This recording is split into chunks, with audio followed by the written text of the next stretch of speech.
First question, how would you address the problem of unknown warehouse contents in Joliet in order to prevent a Morris-like disaster? I think on that note, we would have to not only know how big the building's going to be, but really what's going to be housed inside that. I'm in the automobile business, and that's a big concern for all of us. I'm building a new Hyundai store right now, and everything's going battery. We're thinking we're probably going to end up having to build battery storage, if we need it, in a vaulted type unit that would be away from buildings, and they would go in there kind of like a vault to where there would be no air in there. They couldn't burn because without air they can't burn. But we really don't know how to manage this. 5,000 gallons of water won't put out a battery fire. So we've got to make sure that if a business is coming to town, we almost have to have a red alert that if you're in the battery business, we better figure out darn well what it is and how are you going to keep us safe, because that's a pretty scary proposition. This was a three-part question. So the second part is, would you order the fire department to conduct surprise inspections on warehouses? I think that'd be a great idea. I think there should be someone that does that, whether it's fire department or not, to know what the heck is going on inside of our warehouses. Here, I think this was someone from another country that did this in Morris, and they had no idea that this is what this business was doing in their own community. And we should know and be well aware of what's going on so it's not a bait and switch. The last part of his question is, would you mandate signs to be posted in front of buildings that declare what type of devices or special equipment may be needed to fight a fire in each individual warehouse? I would say that the fire department would really request that as much as anybody else would, so that we can be sure that they know what equipment to bring and what to use to put out a fire like that. But it's going to become a bigger and bigger concern for all of us. How do you plan to make Joliet a nicer place to live in order to raise a family or stay in retirement? Well, one of the things that I've been looking at in this venture is that we really need to take a look at all of our zoning. We've got a lot of open canvas left in Joliet. We've got a lot of land that hasn't been developed yet. And we need to make sure that the new zoning and the properties that we haven't used yet are utilized correctly.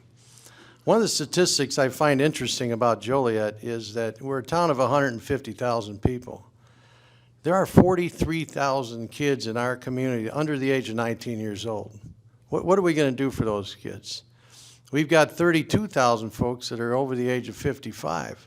So there's kind of a migration there as I look at it. So we need more adult housing, 55 and older type housing. Once everybody raises their family, they don't need the big house. They don't need to cut all the grass. And they need to have somewhere safe and pleasant to live. I think about the Del Webb and Shorewood and different places. We need to take a look at some of our zoning. We've got zoning that's R2 that, 3 houses to an acre. Well, we could do better than that, I think, in some of the areas that could allow older, 55 and older to have great communities. They could walk, they could leave and come back and not worry about anything.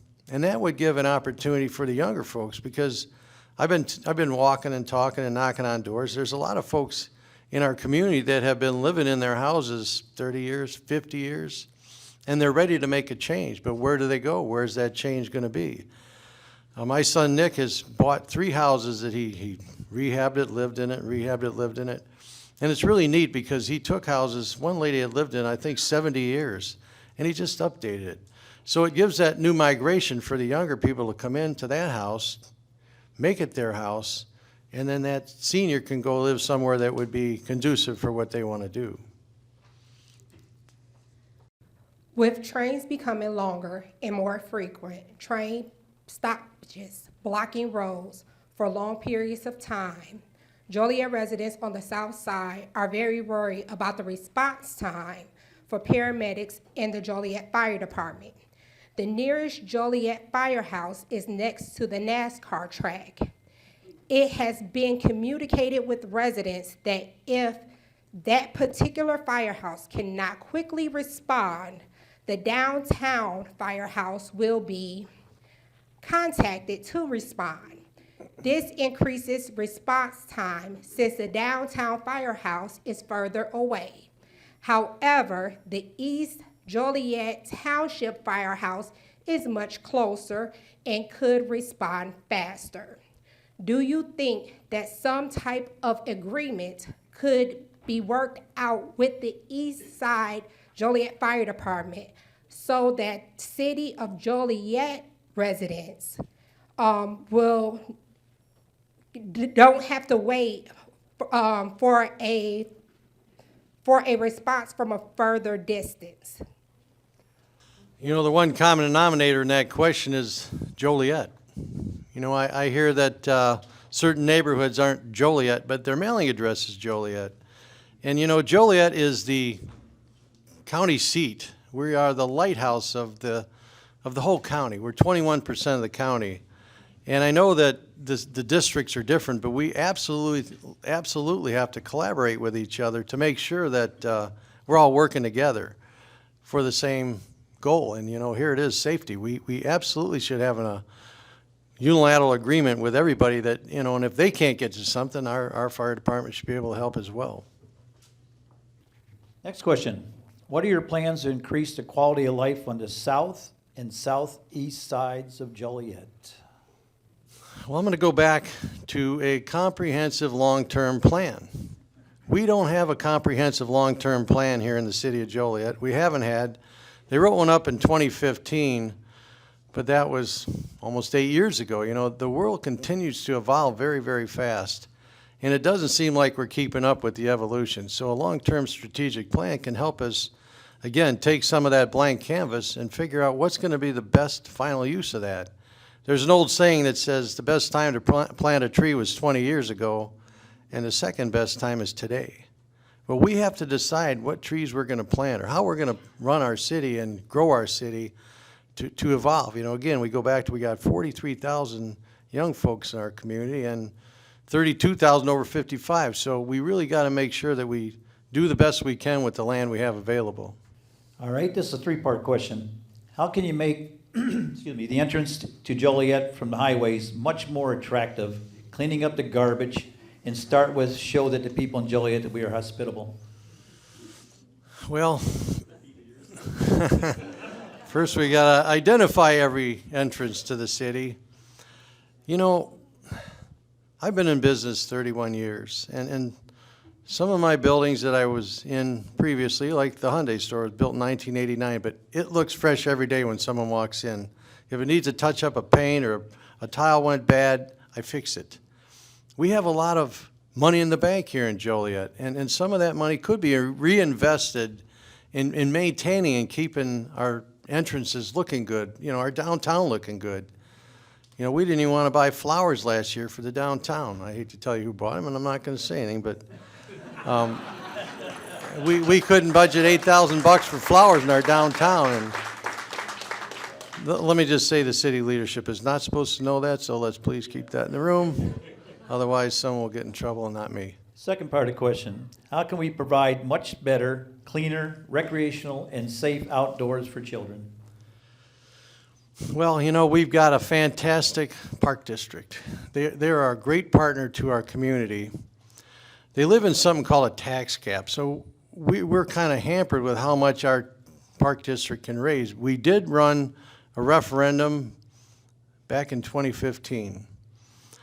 And it started out when the executive director asked me about putting a second sheet of ice in. I said, well, you know, is that all you need? He said, well, there's a lot of things we need. So we kind of found the needs of the community, and it was about $21.5 million. But then everybody said, well, I don't know if we want the ice rink. So we canceled the ice rink. It was a $19.5 million project.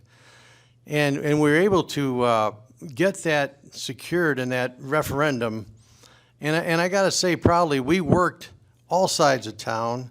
And this side of town got almost $12.6 million of that. They got Knoll Park. They got Roads and Pilcher. They had 11 parks that were upgraded for $2 million. So our park district continues to be a relevant part of our community, and I'm very invested in the park district. One of the biggest sponsorships I do every year, and I have a list of them that I work with, is the park district. They're one of the biggest investments we make. I quit advertising, and I hope, Bob O'Connor, are you here? I'm sorry, I quit advertising the Herald News a long time ago. Not that it's not a good newspaper, but I didn't find it effective. So I started reinvesting in the community. A lot of things I called advertising and turned into sponsorship. And I'm a real big, firm believer of our park district and want to help them continue to grow and be part of the quality of life that we can offer to our residents. Last part of this question is, how can we make it a safe city with mayor and police on the same page? Get a new mayor.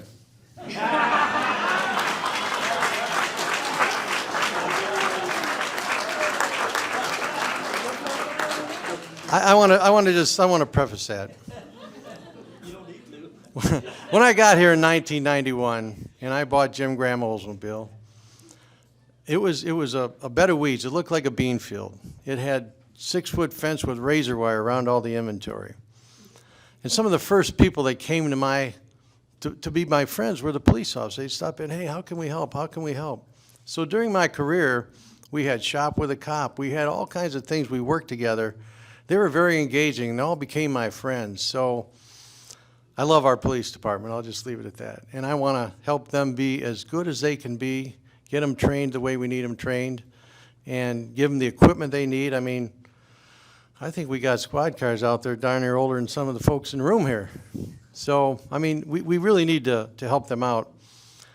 They need to be trained in ways to come up on a situation where you've got someone that's got a mental issue. A guy burned many American flags in the middle of Larkin Avenue. He's got a problem we need to help him with. So do we need a police officer come up and handcuff him, or do we need to understand that that police officer knows how to handle that first response? Or maybe we have someone on staff that can meet in situations like that to diffuse a problem that could be like that.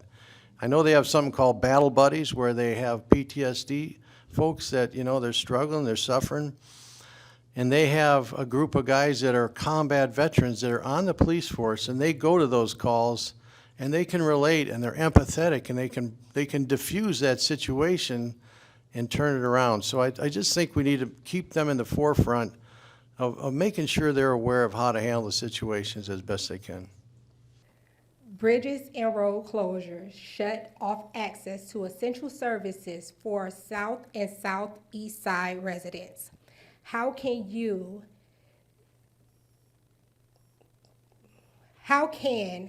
consistent access to West Side resources increase for the South and Southeast Side Joliet areas? So is that regarding the trains that stop traffic all the time? Is that kind of what I'm in? Yes. Well, not so much the trains, it's the bridges as well. Once one bridge is shut down, the other one closes. Roads are, being worked on. Like, for instance, Richard Street. So that's what they're talking about. It's hard to get to the west side. So how would you make it consistent that they can actually be able to benefit from the services of the west side since we don't have them over here? Bring them here. I think the best thing, though,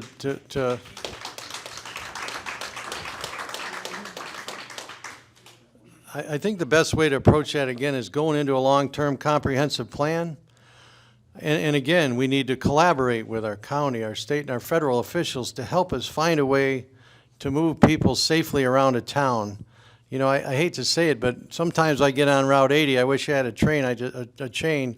I'd toss it on the truck ahead of me, and I just let them drag me around until I want to get off. But we need to really talk about a long-term plan for moving people around our community. I see that the FOP and retired firefighters have endorsed you.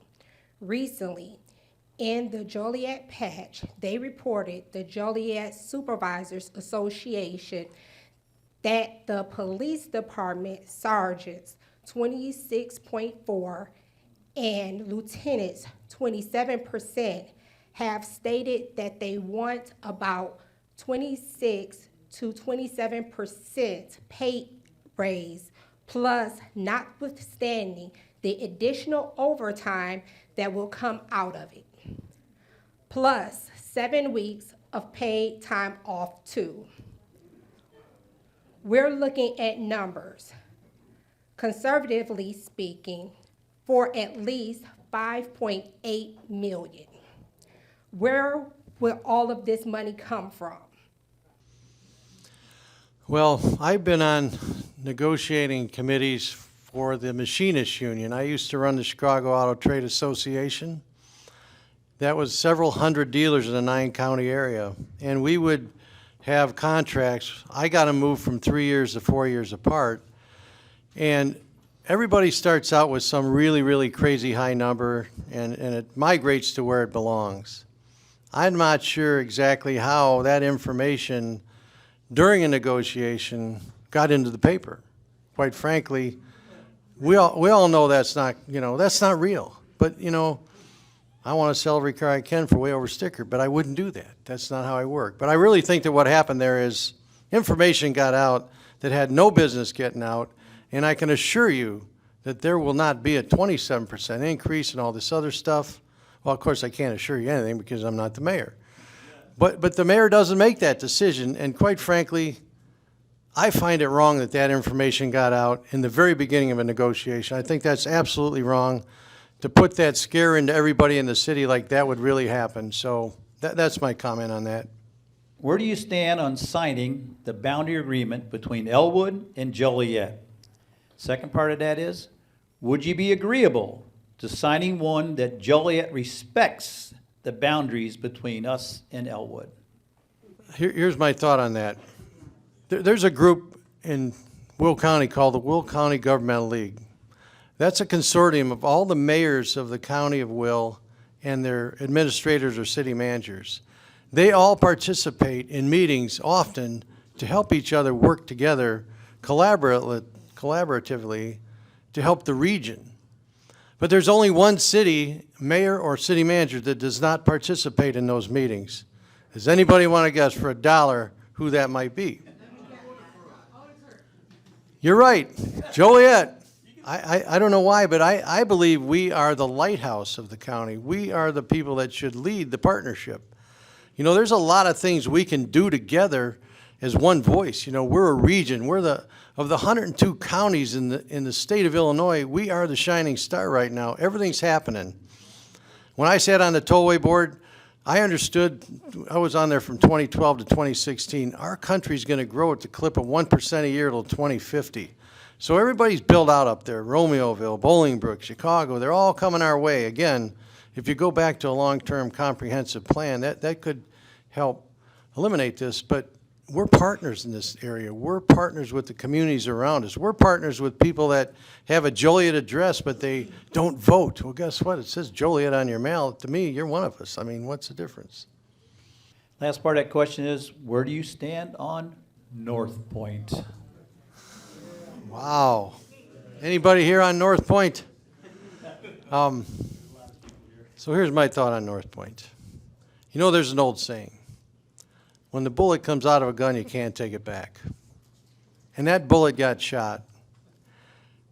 But I don't know that it was ever really officially finished. I mean, we rammed into North Point. We have this big plan. But from what I understand, there's a whole lot of loose ends that have to be put together on North Point. So, back in, right before all the economic collapse, there was an ordinance, 15819. Pasquinelli was going to do a huge housing complex in that area. And, of course, everything stopped. There's some houses out there. And I don't know whatever happened to Ordinance 15819. I don't know how I ever heard about it, but someone told me about it. So again, going back to long-term comprehensive plan, that should be well thought out, but there just seems to be a lot of issues with ingress, egress on that. I know I hear it's called a closed loop, and I'm not totally familiar with it. Not a lot of people in the city want to discuss anything with me right now. I'm sure you understand that. I'm like persona non grata, as they would say. But we gotta find out really how's this thing gonna work. Again, there's a funnel where all these trucks go out of, but then it's the big funnel that they all come into us. And we've really had an effect on all of our neighbors, Elwood, Manhattan, Joliet. What's the end product of this thing? We got a long way to go with it, but I'm not articulate enough to be able to give you a full answer on it. All I can tell you is the bullet left the gun. It's not how you start. How are we going to finish this? And what's it going to do? What stands in the way of essential community resource development on the south and southeast side of Joliet, i.e. grocery, retail stores, quality housing, medical care, etc.? Well, I think we need more people living there. And again, we have some open canvas over there that could be used for housing developments. I'm gonna bring an example up.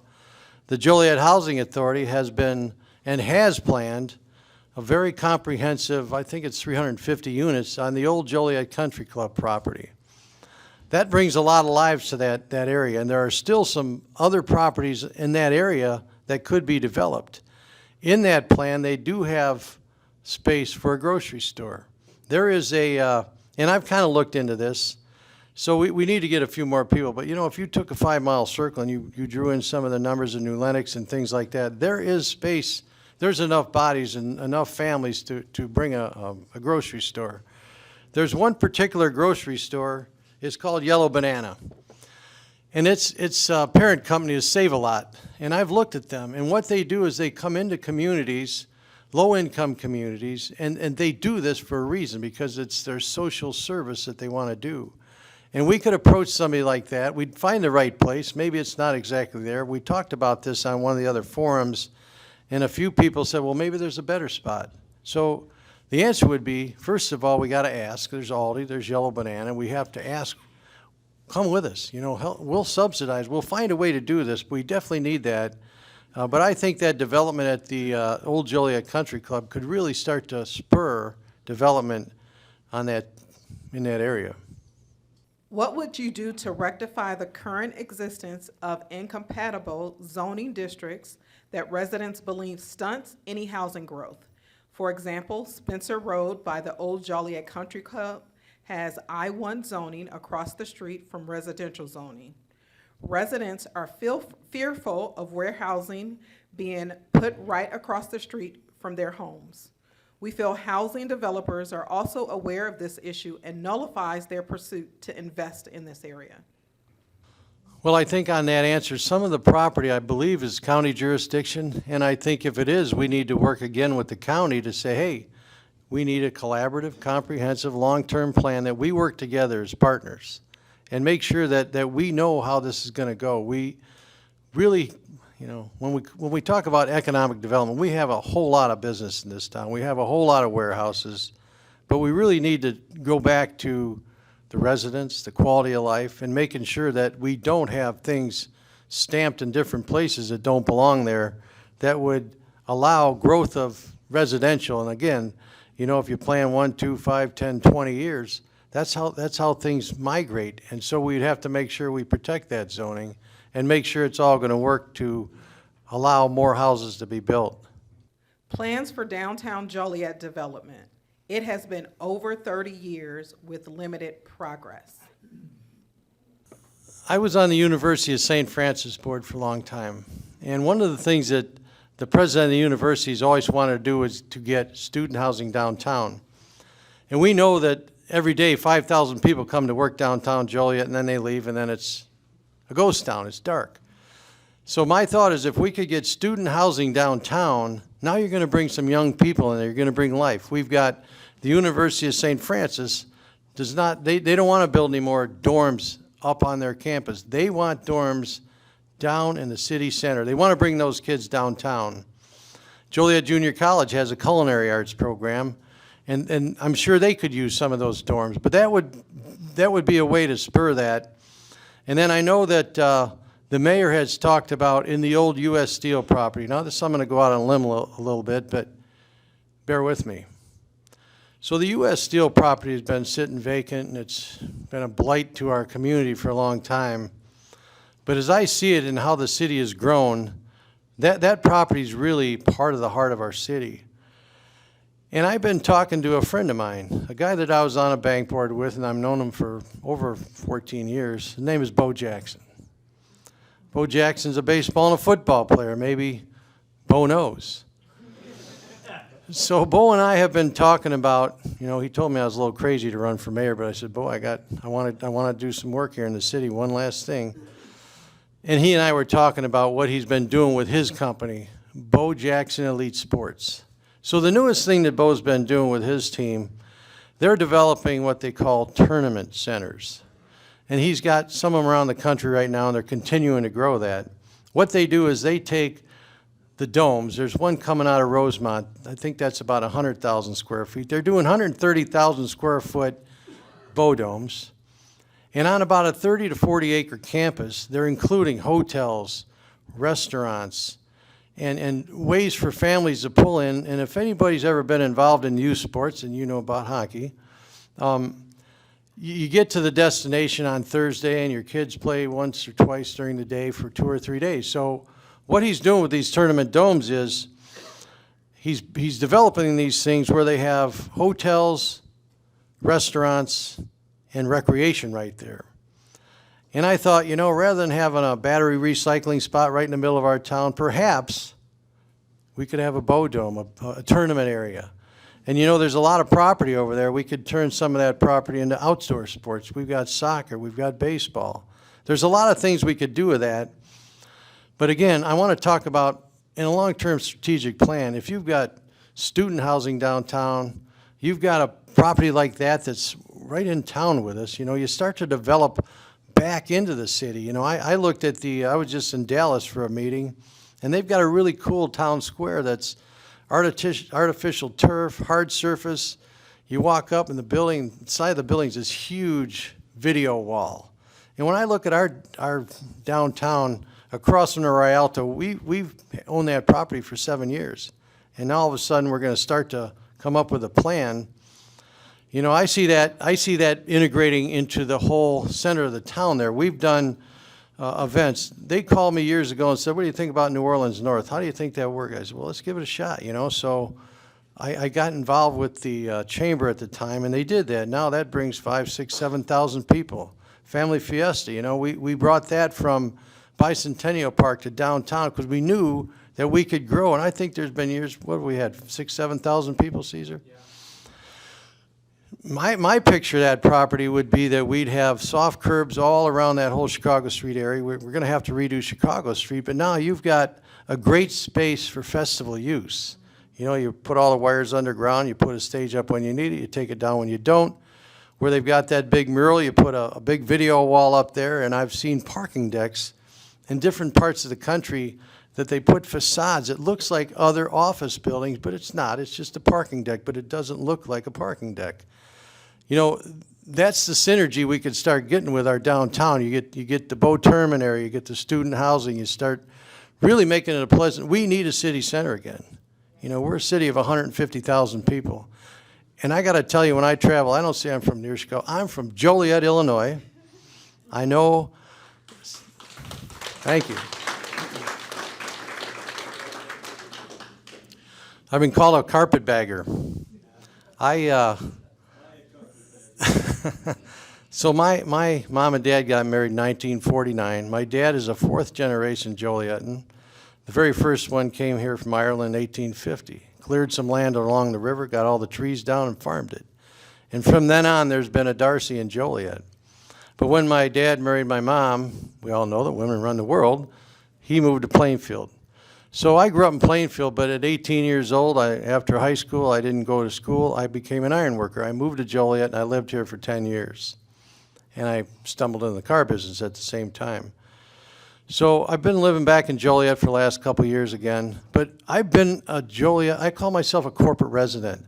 I love Joliet, and when I tell people I'm from Joliet, I get the response, oh, the Blues Brothers, the prison, or hey, I know this guy, or I know that guy. But it's a great community, and we all are proud of it and want to continue to make Joliet the proud city that we are. Quick question, real easy. Will you accept campaign funds from North Point? No.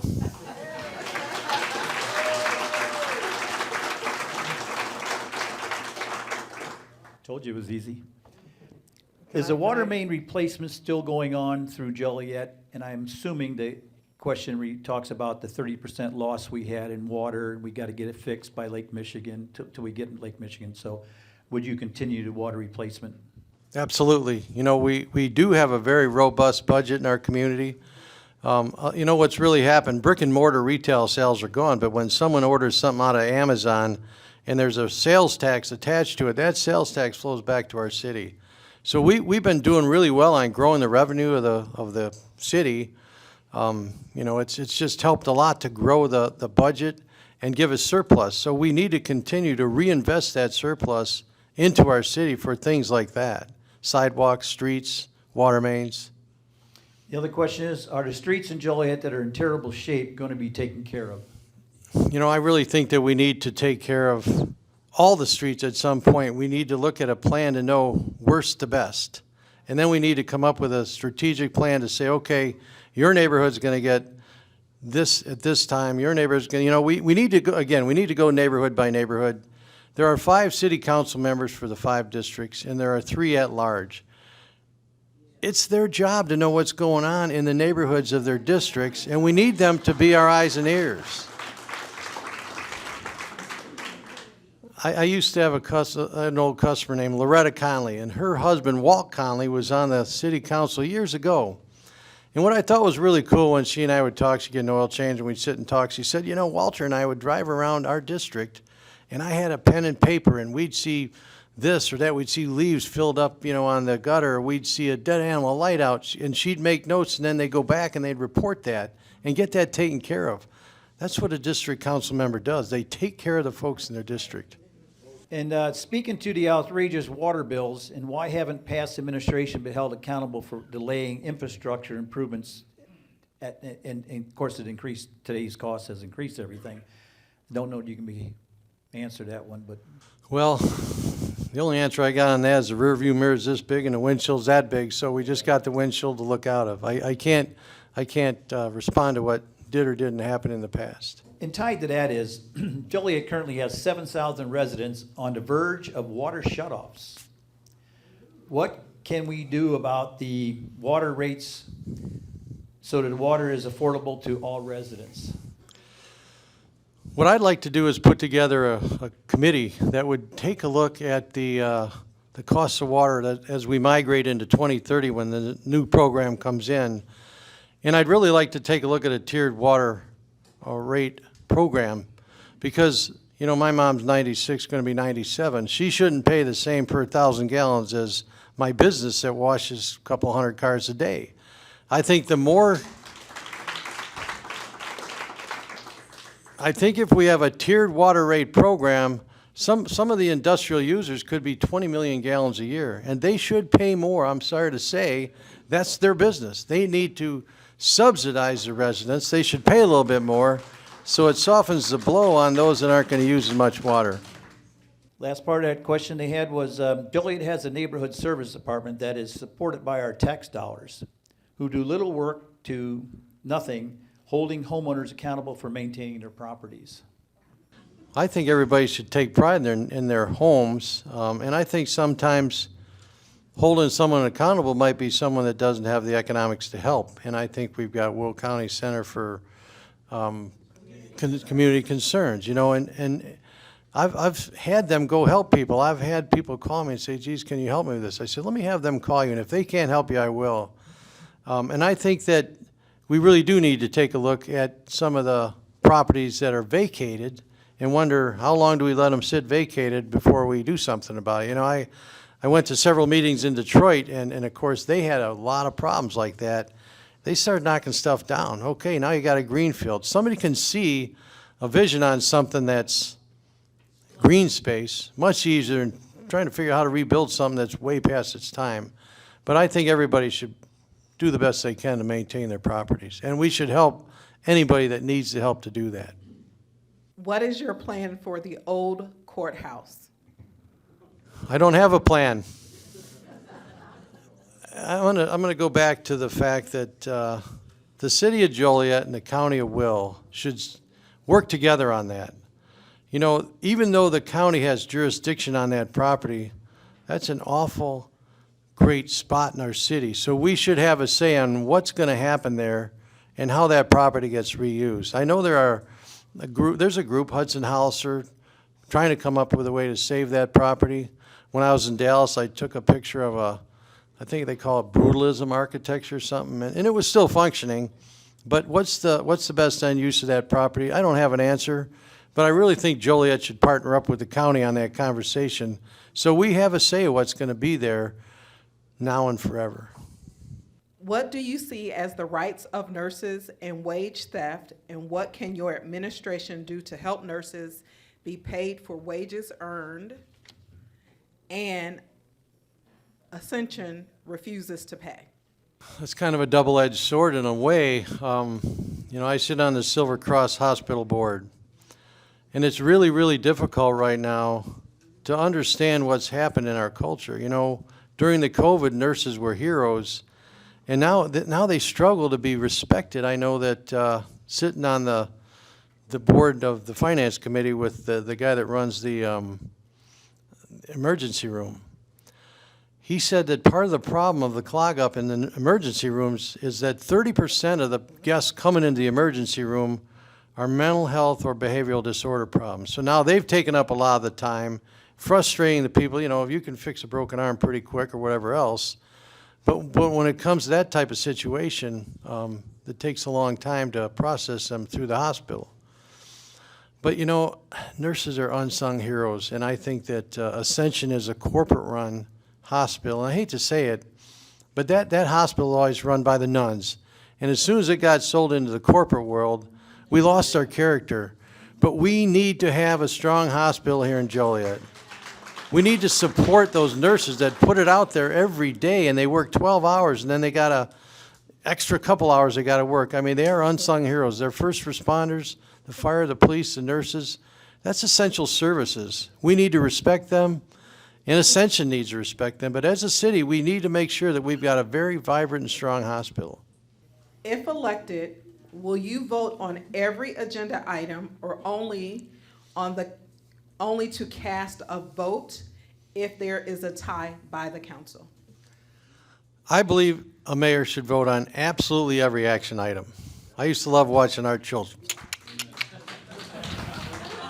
I'll be able to talk. Sometimes I envied his tracheotomy, but I loved Art, don't get me wrong, but I don't know why a mayor wouldn't vote on every item, and he should have an opinion on everything, so we need to know, you would need to know what I'm thinking, and we have to agree to disagree. If 5 people like something and 4 people don't like something, we still got to walk out of there agreeing that we're going to work together in the future. We can't be doing some of the stuff we're doing right now.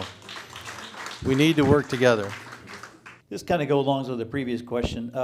Will you commit to working to better Joliet surrounding communities, especially relating to future warehouse growth, transportation, trucks, pollution, and quality of life? And the other part of that is, will you include surrounding communities in long-term plan? Absolutely. I believe that Will County Governmental League is a really strong organization, and we should utilize the partnership we have in the region. I think the Will County Center for Economic Development helps draw a lot of what's been going on in our communities, our surrounding communities. The Will County CED helps to place businesses and things in our county. They help bring things.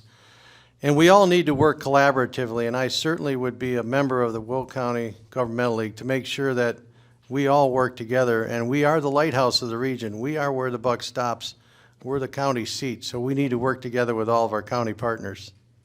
With the increase in traffic, including out-of-town warehouse workers, Joliet residents are experiencing longer commute times to work and places around town. What is your plan to address this issue? Example, a right-of-way. Well, I know that there's a lot of money budgeted to improve Route 80. I know there's a new bridge coming down the road. I knew that our state legislators and our governor have earmarked well over $1 billion to help us with some of that. I'm going to go out on a limb a little bit again, and I know not everybody's going to love this, but I think the Ileana is something that we need to look at long term, and I know it's not going to be everybody's favorite that lives south of all the distribution areas, but I sat on the tollway board, and we had to look out 20 years and further. And if we don't think about that right now, I'm not going to say it's going to happen overnight, but if we had a route that took a lot of that truck traffic from 55 to 57, and we moved it south of Route 80, that changes the dynamics quite a bit. You know, another big plan, Peatone Airport, you know, it was a big to-do where they changed all the jurisdiction of our Congress people so that Chicago kind of controlled that space. You know, when you think about it, though, if you've got all these trains bringing all this stuff in, and then some of it's got to be taken out of the containers and up to Midway or up to O'Hare to be flown out commercially, if we had the Peatone Airport as a commercial airport, Ileana, you've just taken a lot of that and you've kind of condensed it. That's more of a closed loop than anything I've ever heard of, but I'm probably going to get in trouble for being me, but those are some of the thoughts I have on long-term plans. Nobody can fire me because I don't have the job yet, so we're in good shape. How can Joliet do a better job of keeping semi-trucks out of the Abraham Lincoln Cemetery? Wow. Is that Elwood jurisdiction? I think it is. I'll call Fred Hayes and tell him to start throwing spike strips out there, and we'll give him well, you just keep spike strips. Mark Reed, hi Mark, how are you, buddy? Want to help us with that one? Spike strips? As a taxpayer, we live in a dead-end street, and our streets don't get plowed. When it snows, we have been told the city plows do not plow dead ends. When we call to complain about the semi-truck traffic, we have been told there is nothing the city can do about it. What would you do to address this situation? Not certain what the area is they're talking about, but. I don't see why you wouldn't plow a dead-end street, and I understand we don't plow alleys anymore. I thought we were a city of full service. I had a lady today tell me that she's upset because we quit plowing alleys. She said, how do I get out of my garage? I live on an alley. So I would have to talk to the people that run that department and ask them why we wouldn't do that, because it doesn't make any sense. What is your position on Love's Truck Stop? I'm going to say this. There's plenty of places a truck stop could go. There's an old Kmart up at next to Providence. Was that the best use of that property? And you know, I haven't studied that one real hard, but it seems like with a comprehensive plan, would that have been on a comprehensive plan to put a truck stop right there? I think there's a lot of folks that are going to be affected by that.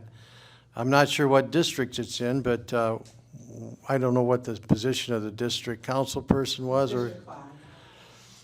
You know, I think that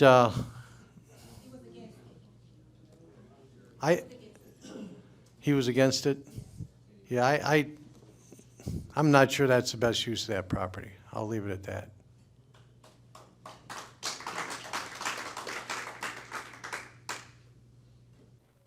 I-80 and I-55 are big assets for Joliet. So are there no other industries besides warehousing which could possibly relocate here in order to greater diversify jobs and bring in higher paying jobs? You know, we are sitting in the crossroads of the whole country, and I think we really do need to stop and take a look at how much warehousing do we want, and how's that going to affect trying to get any more type of diverse industries, think tanks, things like that. You know, we've got a lot of big corporations that are out here in our concrete jungle, but not many of them brought any corporate people here. I mean, maybe we should talk a little bit more about, as they develop out, how do you get some of your administrative people into our town and integrate into our town, living here and enjoying the community? About the quality of life, about this Hobolt Road Bridge, the street that this individual lives on is at the south end of that bridge, and her road, her or his, I'm not for sure if it's a he or a she, Vetter Road was made into a 4-lane highway. The trucks going down my road are shaking my house and keeping me awake, and the noisy warehouses are also keeping me awake. The property taxes are going up every time some outfit buys for a warehouse or other business. Our property taxes go way up, yet our quality of life gets lower. I wish I knew Vetter Road better. I would honestly can't answer that, but what I think is, I thought that this closed loop North Point and Hobolt Road Bridge, we're gonna eliminate what's going on with those local roads.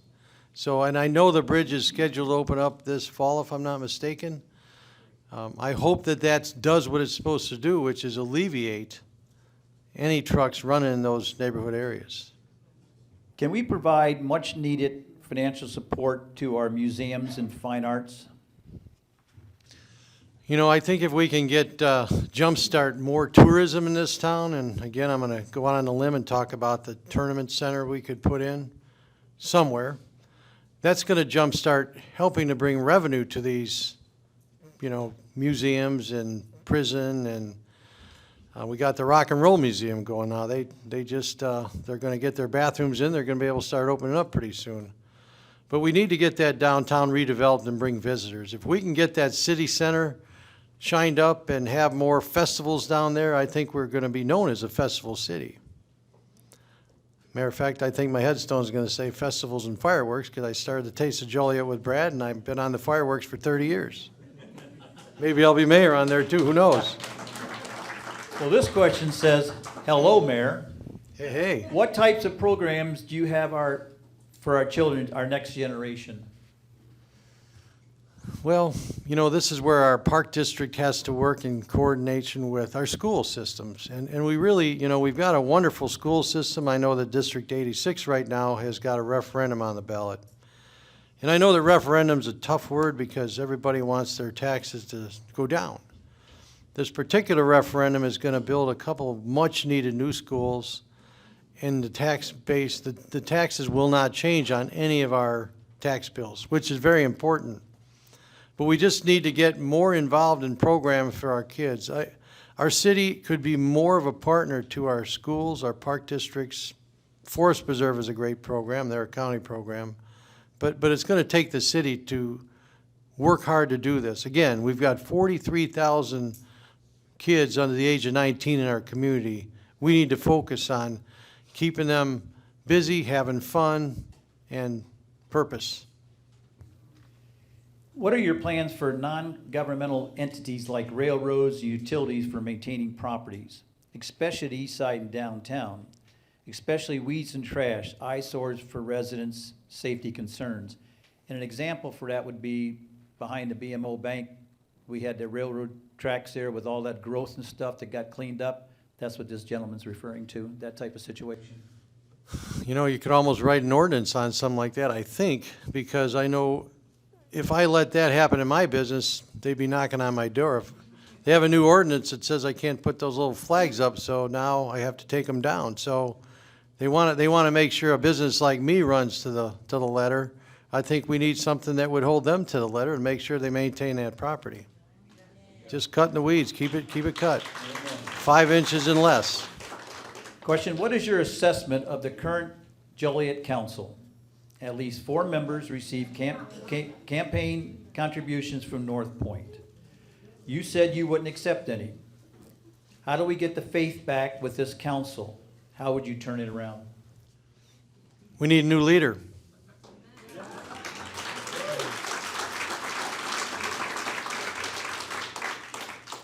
I've been on different boards. I've been on elected positions. So when I ran to become a member of the 18 auto dealers that run the Chicago Auto Trade Association, it was an elected position.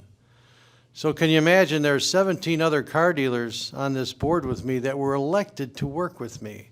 And I worked my way through the executive committee and I became chairman of this organization. And I didn't choose the other 17 members of this board. They were chosen by their several hundred peers in 9 counties. But I had to learn to work with all those personalities. And I think that's a strength I have. We had a great run when I was in there. And I referred to it as adult babysitting and herding cats because there's a lot of egos in that particular group of people. So you have to learn to work with all kinds of personalities and understand how to collaborate and how to agree to disagree without anything other than, I don't agree with either, but the majority said it's okay. Terry, what can be done to curb the violence and illegal activity at our schools? I think we have police officers in the schools. I know some of the schools do have police officers in there, and I think we really need to continue to enforce that and just maintain it. I mean, that's so important. We have to help our kids have the right path. What relationship will the mayor and city have with school districts? Partnership. I mean, we need to collaborate with each other. I don't know that they meet very often now, but I'm a firm believer in making sure that we're all working together. There's so many things that we can do collectively that we can't do alone, and the school district is big, but they shouldn't be alone from the city. What is your position on the District 86 school referendum on the ballot this election? I believe in that because it's not going to affect our tax bill. I know when I was co-chair of the Park District referendum and it was going to affect everybody's tax bill, I got a lot of nasty grams.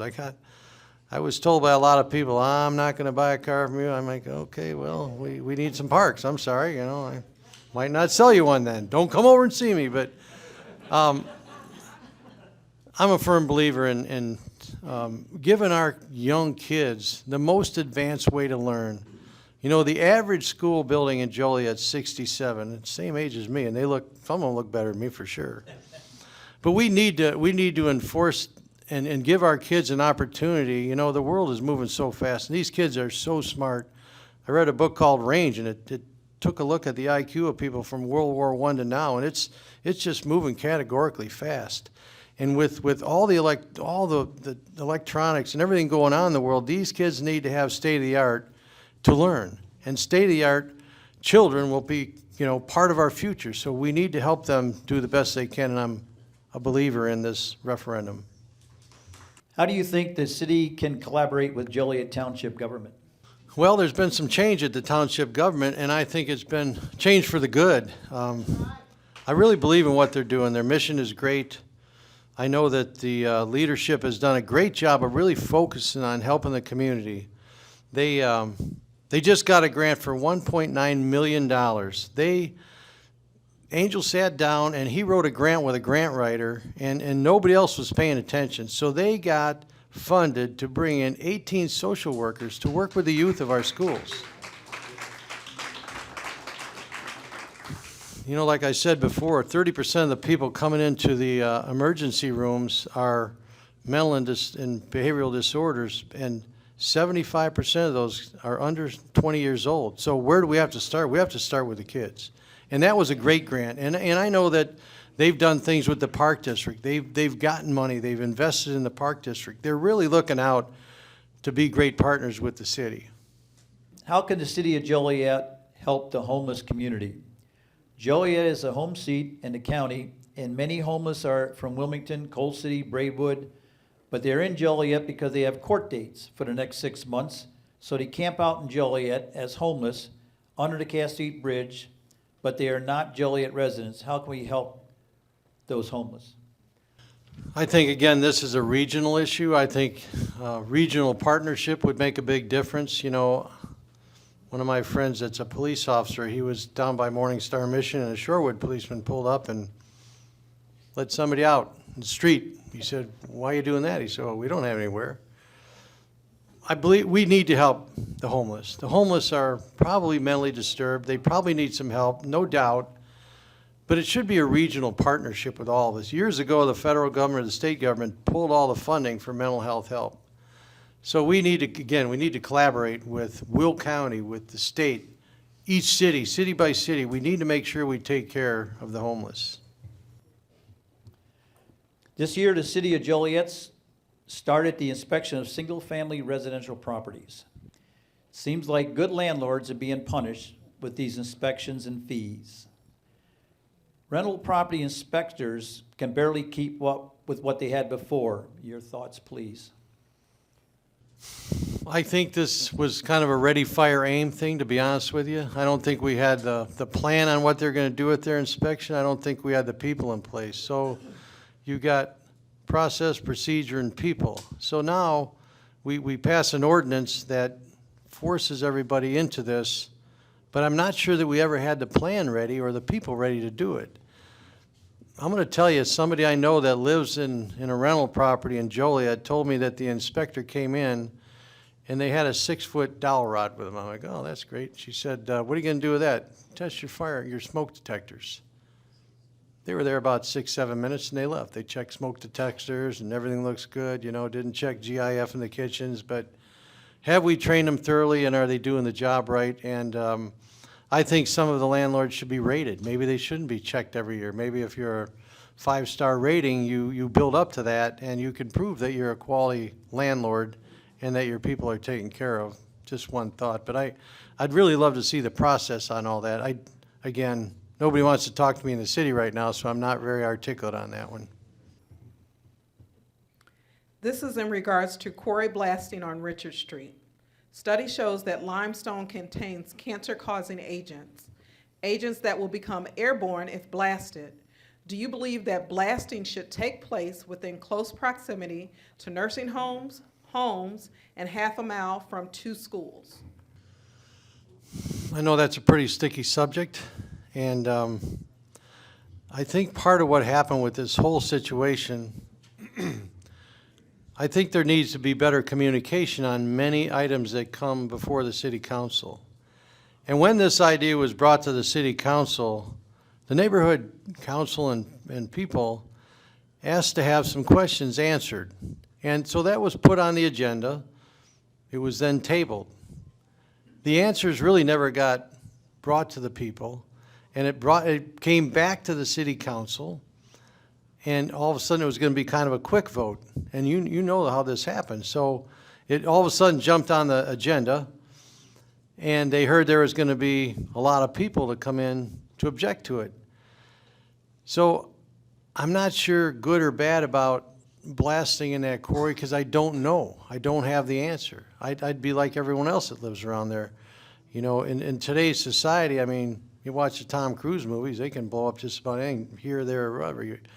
So I'm not sure what blasting's gonna do, and before I could say I'm for or against it, I'd have to get more articulate on it. But what I wanna say about that is the process has broken down on how we relate to our community when it comes to big issues like that. That should have never gotten to the point where it boils over in front of the city council. That should be handled long before it gets to the council. And it should be articulated enough that everybody can say, I am for that because it's okay. And I don't mean it, I'm not saying it's okay because I don't know. But too many times I watch a lot of city council.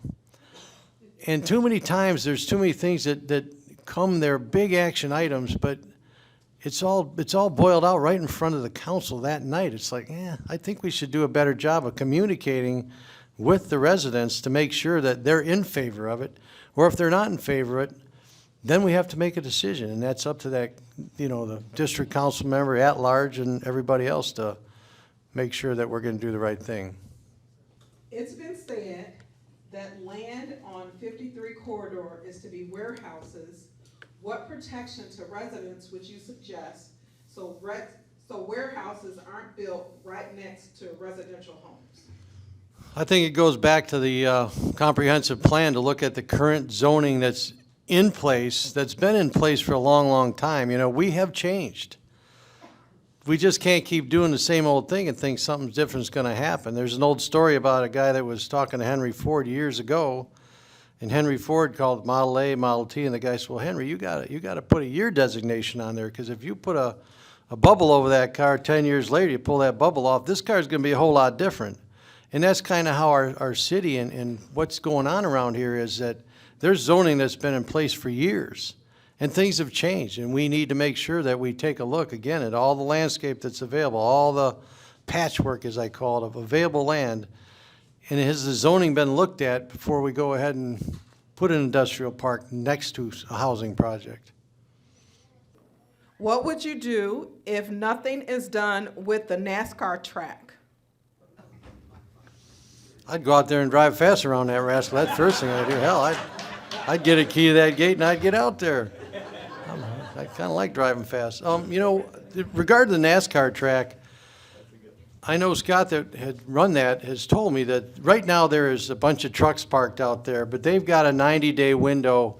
If they say you're gone, they're gone, and they're going to run that track again. What I understand NASCAR is doing right now is they're redeveloping themselves. I think the oval might not be the way they're going to race cars anymore.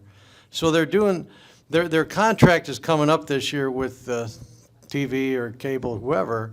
So they're doing this thing in Chicago where they're going to run the streets of Chicago. I don't know how good it's going to be.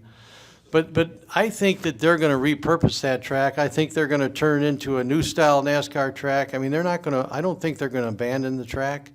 So for the time being, I think we should just sit and they're maintaining everything well, and let's see what happens with the future. But I know they have a caveat in there that they will, if they push a button, the trucks are gone within 90 days. Are you open to working with for Humanity to build low-income housing in Joliet? Absolutely. Yeah, I mean, there's so many communities in the country that are doing many things with Habitat, and they do a wonderful thing. You know, there's a lot of areas that have open lots that could very well be used for that, and we need to get those folks into houses and some of those lots built, you know, and that's going to help revitalize some of the areas that could use some new homes here and there, and then, you know, you're going to want to pick your house up a little bit more and get it going. So, hey, I'm all for Habitat. How do you plan on making use of the old splash station along with the Joliet Mall, where it seems like half the businesses are leaving and it's half empty? The splash station is a tough one. I really can't answer that. That's jurisdiction of the Park District. And I'm not sure what their plan is for that, so I can't really speak on that. I know that someone just bought the old Sears property with 14 acres. The guy's a car dealer of all things, but he really made his money as a real estate developer. So I don't know what his purpose is with that. And one thing that I've seen, one of my friends, his daughter plays youth baseball, and he was at a place, I think in Iowa, where they repurposed a Sears building for indoor practice and things like that. So that, you know, that space could be used for more things like that. There could be repurposed for some of those empty buildings that we could get them back. I mean, this youth sports thing is huge. So, you know, I don't know what the end result's going to be, but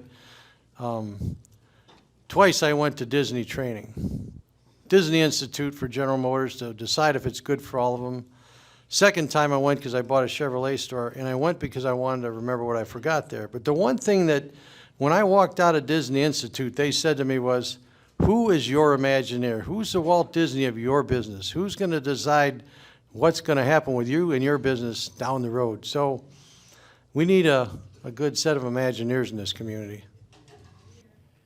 Good question here. How will you help deactivate the invisible force shield over the Des Plaines River that seamlessly prevents folks from the west side from visiting and investing in downtown and the east side? In other words, how would you as mayor unify our city and help heal our geographic and racial divides? Well, we are a very culturally diverse community, but we all go by the guise of one thing, the human race. We all need to be together. And I think part of being together is, I've heard people say, oh, I'm not afraid to go anywhere in this community. We have the finest police department in all the land, I'll tell you that right now. You know, we need to embrace our cultural diversity and have fun with it. But I think the beginning of this could be to start lighting the lamp of the downtown, getting people together and bringing them together for festivals. And I know we've got, including you, we've got Family Fiesta, New Orleans North. I'd like to see us have a dozen events downtown. You know, if the restaurants can't handle all the people, bring in food trucks, things like that. But that's how we bring a community together of all of us. Do you plan to make the Planning and Zoning Board more diverse to represent all of Joliet and all sides of town? Yeah, that's a good question.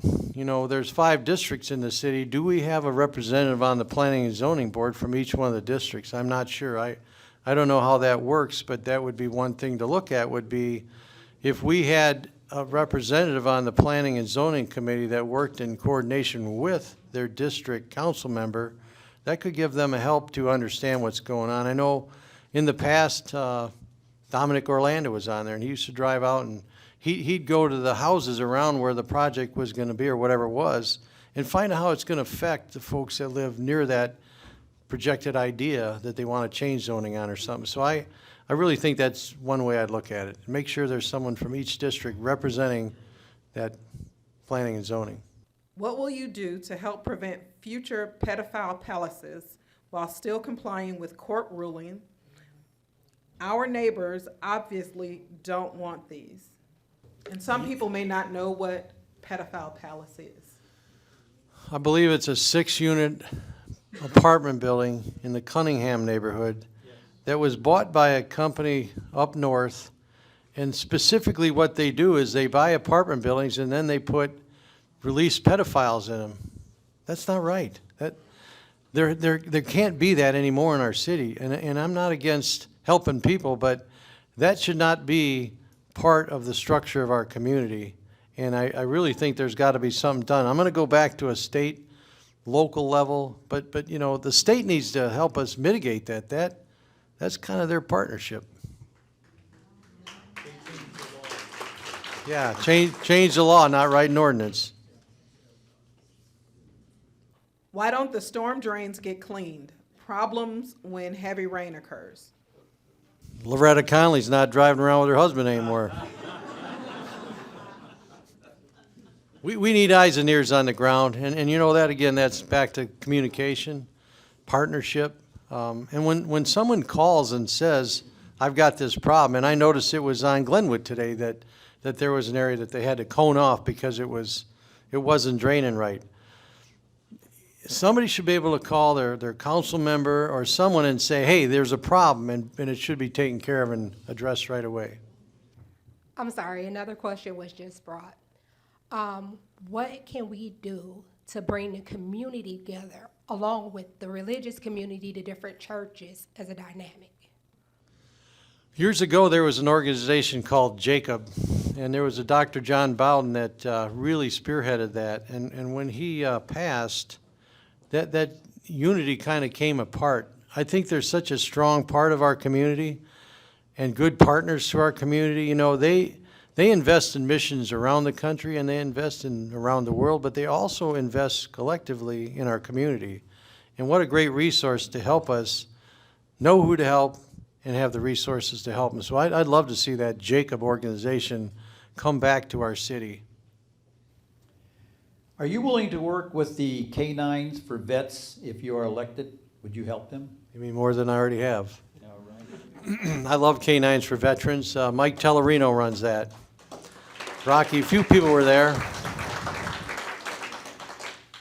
You know, I've been blessed, and my job is to steward what I've been given. And when I heard what K-9s for Veterans does, I'm sure that question was loaded by somebody that likes me. What they do is they take rescue dogs and they find the right personality and they give that rescue dog training to be a PTSD soldier's partner. So they've got a waiting list, 50 deep. They do, I forget how many a year. But Joliet just received a training center here. Tim from Joliet Electric gave him a space. I was able to provide paint and rubber flooring and get everything going for him. But what a godsend they are. I mean, here they are, they're rescuing a dog, but the dog is going to rescue a veteran. You know, there are, I think Mike told me last year there was, in the state, there was 50 suicides by PTSD vets. We got to stop that.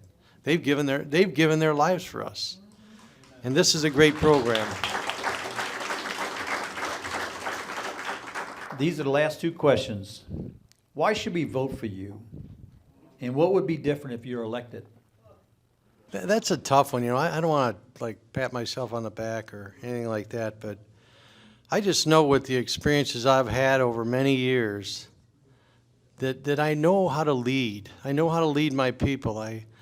When I go into my stores now and I don't have to go in anymore, and the oldest general manager I have is 40 years old, and I know that I've got several people that have worked with me that were, some of them are in the management team that were porters. My CFO started out as a license and title clerk, and she's now running all the books for all the organizations. I know how to collaborate. I know how to train. I know how to be a good partner. I know how to work hard. My friend Mike Marcio's in the audience tonight. Mike taught me how to work hard.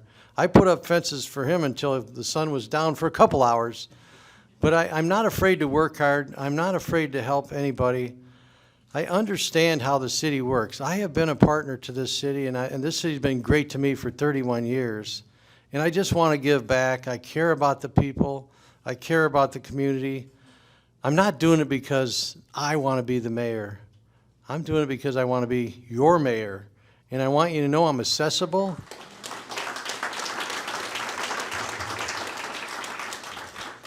And I just want to bring the best out of all the leadership we have in the community. I want everybody to feel good when they come to work, and if they need some help to be better, let's get them help to be better. You know, there's people in our city that want to move up in the different department they're in. Let's help them. You know, not everybody wants to be fire chief, police chief, car salesman. But, you know, if somebody wants to grow in their profession, in the organization they're at in the city, let's help them do it. And let's be better.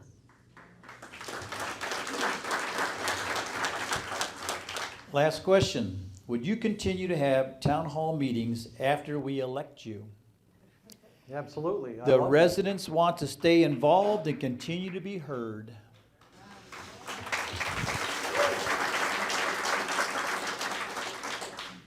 Yes, I would love to do town halls. You know, I've been in the business for 31 years. I started out with 26 employees. We now have 260 employees. But better than that, we've got, I don't know, 20 or 30,000 customers that we've worked with, guests we've worked with over the years. And I'm on the showroom floor, I'm in the service departments. If they're running behind washing cars, I'm helping out. I love people. I tell people, I'm in the people business, cars are my commodity. So what more of a people business could I be in than partnering up to run the city?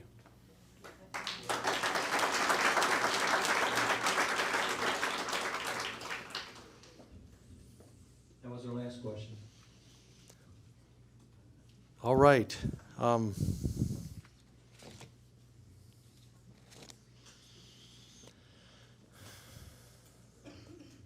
First of all, I want to thank all the folks that helped put this program together tonight. Boise Walker, Megan Cooper, Margie Sepon, Amy Sanchez, Betsy Satcher, LaShonda Satcher, Christina Casillas Sanchez, Kayla Bradley, Cesar Cardenas, and all of our friends here at the Stone City VFW.